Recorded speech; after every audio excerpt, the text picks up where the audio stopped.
These sound amazing right now.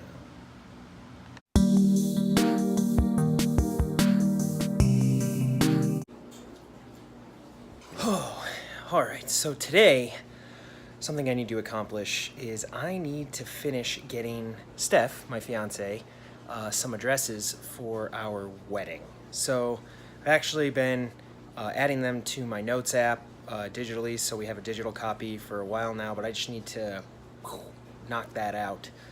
And, in addition to Stick Figure World and the podcast and all the video stuff that I'm working on, I am also planning a wedding. And when I say I also, I am just helping. I am like Santa's little helper, except maybe not that productive. Steph is doing amazing. Her and Cynthia, shout out. Fantastic job planning everything, getting it all together. And I'm trying to pull my weight and do my part. So that's what I need to do this morning. I need to get that done now, like ASAP now.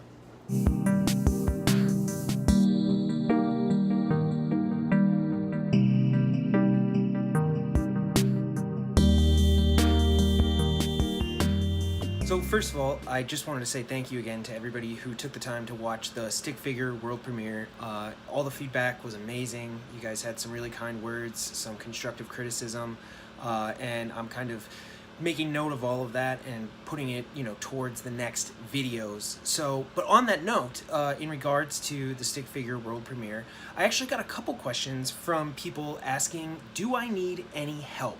So that's question number one in the Q&A this week. Do I need any help? And that was in regards to actual production.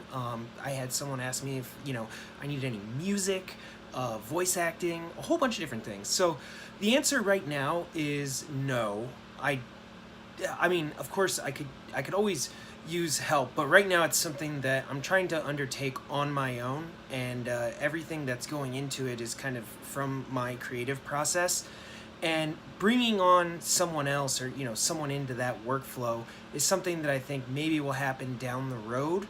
If these shows take off and there's expansion, obviously I can't do everything alone. But for right now, it has more to do with me trying to work everything out. It just seems it would be almost more complicated to try to bring somebody else in right now until I actually have it all figured out.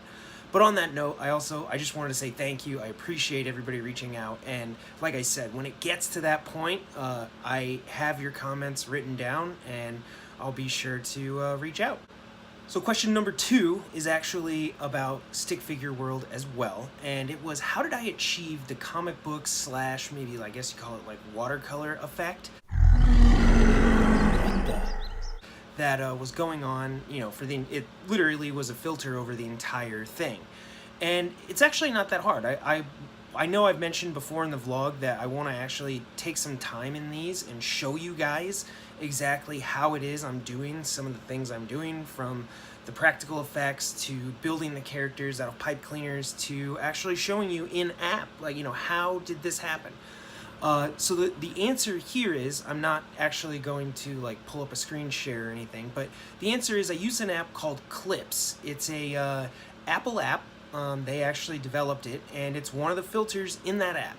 So after I finish every other aspect of Stick Figure World, I then run it through that filter and it achieves that effect. So of course, if you don't have that app or you're using Android, all you have to do is go to the Google Play Store, the App Store, and they have tons of apps that can achieve a comic book or a watercolor effect. So it's not unique to the app I was using. I just happened to have that one, and I liked the way it looked. So I'll probably experiment around, try out some other stuff until I'm certain that I've got the one I love. But for now, that's how it happened. Question number 3. Somebody asked me, how did I lose to Matt Hellison in fantasy football? And first of all, I hate losing to Matt Hellison in fantasy football, but also really at anything, because he always has has this smile, and then he always has a sarcastic comment or something to go with winning that I feel like if you know Matt, you know this, but if you don't know Matt and you just hung out with a group of people and he was there, you would learn this about him really quick. Fun story, if we're just telling stories real quick. When I worked at his office, I actually went to one of the office parties, and literally they were doing a raffle, and if your name got pulled, you went up and you literally got a cash prize. And every time someone's name got pulled, the entire office cheered. Now, granted, I worked out in the field. I did not know most of the people there. Sure enough, Matt Hellison gets called. The entire office booed. And I was like, hey, you know what? That makes perfect sense. So I think he just takes that with him wherever he goes. So I hate losing to him. Now, back to your question. How did it happen? In fantasy football, Kareem Hunt in week 1 managed only 4 points for me, and he was my number 1 pick. So ultimately, he had a bad week. I had a solid week. I actually had the 5th highest score out of 10 in our league, but I happened to play the 2nd highest score, which was Hellison. But pretty much, if Kareem Hunt had lived up to his number 1 pick, it would have been close. I would have had a real shot at beating Hellison, but unfortunately, it did not go my way. Next question. I had somebody text me. They were actually curious. They asked me, should I trade for Todd Gurley? And in my opinion, the answer is yes. Now, of course, that depends on exactly what the trade is and the parameters and all of this. But the way I look at trading in fantasy football is you almost want both people to win, right? So what type of need does the other person have that you can help them with that you can then send value and get something back in return? Now, often this comes from depth. So hopefully if you're trading for Todd Gurley, you're not just like swapping Antonio Brown for Todd Gurley, because that's pretty much, I don't know who will score more per week, but it's essentially, it's like a wash. So hopefully you have some depth if they need something at a certain position, and you can actually, trade for that. So I believe the trade itself was like Deshaun Watson and Todd Gurley for Patrick Mahomes, Jordan Reed, Aaron Jones, and then of course Todd Gurley. So in my opinion, it depends on who all you're going to play, who the other person's going to play. But if the math works out, I say go for it. Gurley is, if not, a top 5 fantasy player, he might even be the top again or whatever. So, yeah, if you can get him, go for it. Question number 5. Am I still exercising? So, obviously, if you guys started watching the vlog from the beginning when I, kind of restarted it, I actually was including in the vlog my trips running down, my street out here, running in the parking lot, and then, of course, going to the gym at my work. So, but recently, there haven't been any trips to the gym in the vlog, although, to answer your question, yes, I am still working out. I'm going to the gym every morning, and you can see that on my social media. I'm just not including it in the vlog because it's incredibly repetitive. I mean, I just go to the gym, run a mile, do some push-ups and sit-ups, and leave. So unless something really intriguing happens, or, if I was doing maybe like a workout routine video and I was actually, giving advice to people on maybe how to lose weight or build certain muscle mass, I would show what I was doing every day. But to me, it's, only if something exciting happens will it actually make it in the vlog. But yes, I am still exercising. And the final question I got asked, this will be the last one.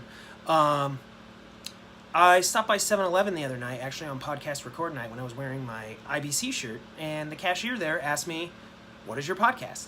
So obviously, most of the people probably watching this vlog already know that I do a weekly podcast. We've been doing it for 5 years. It's called Indecisive by Choice Podcast, and it's a show that, we have a lot of fun doing. It's really just 3 friends sitting around, sometimes drinking beer. We used to drink beer on almost every episode, but not really anymore. But 3 friends really just sitting around drinking beer, talking about, reliving our past stories, talking about, cultural or topical things that are going on.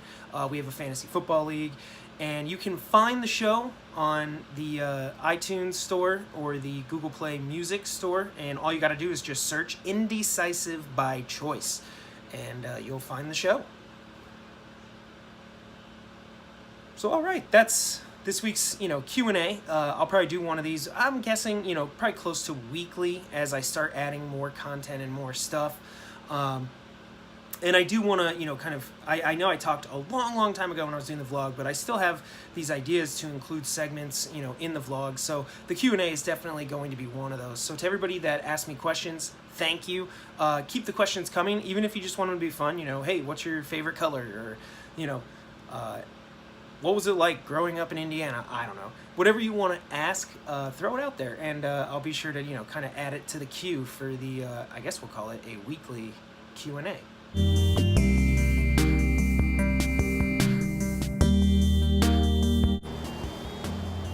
gonna run to 7-Eleven real quick, grab some gummy worms. I actually had Mike send me a picture of some stuff that I could buy for his daughter's fundraiser, and they had some gummy worms that look good. So I'm gonna go grab some, then go home, finish up the edit, and crash out for the